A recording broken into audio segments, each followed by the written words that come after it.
Okay,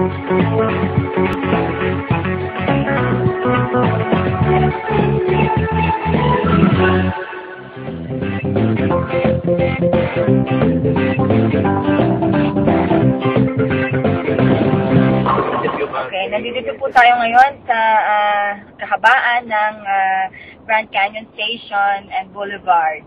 Ngayon po ay ano na ngayon? Ika-12 ng Pebrero, 2 araw na lang para mag-Valentine. So, ngayon narito po tayo ngayon. Meron po tayong mga i-interviewin para malaman natin kung gaano kaganda ang tinatawag na Grand Canyon at kung ba't ito'y tinawag na Grand Canyon. O, sige. Ano masasabi mo? Hindi ko pa napag-alaman kung bakit naging nurse si George, pero kumuha din siya nag-seaman siya at nag-army. Masyadong related yung mga sinasagot mo sa tanong ko, no? Okay, so ano naman na masasabi mo, sir? Galing-galing po ni Claudine.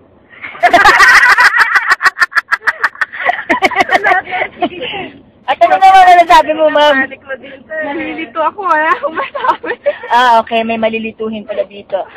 Ikaw, anak, ano masasabi mo dyan? Napakaganda. Tungkol sa bato. Maganda mag-post na mag-post. Okay. Kayo dyan sa likod, ano masasabi nyo dyan? Masaya ko, nagkabag si Tita. Sabihin kita, sana wala akong So, meron palang isang kabagin dito, no? Skin tight! Skin tight. Masyado naman siyang natouch sa mga support niya. Huwag mo na tanong si Angie kung nasasabihin niya. Okay. Ito yung sa comment ko. Okay. Marami din ng mga mouth breather. Lagi nakanganga. Hindi ba MB siya?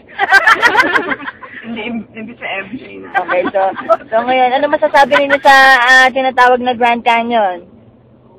Grand. It's grand. Okay, para kayo mga Irish grand.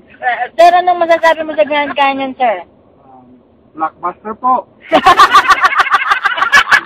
Binabati ko po ang mga kaibigan ko sa Mission Shadows, sa Phoenix Baptist. Kumusta po kayo lahat dyan? Kumusta po kayo?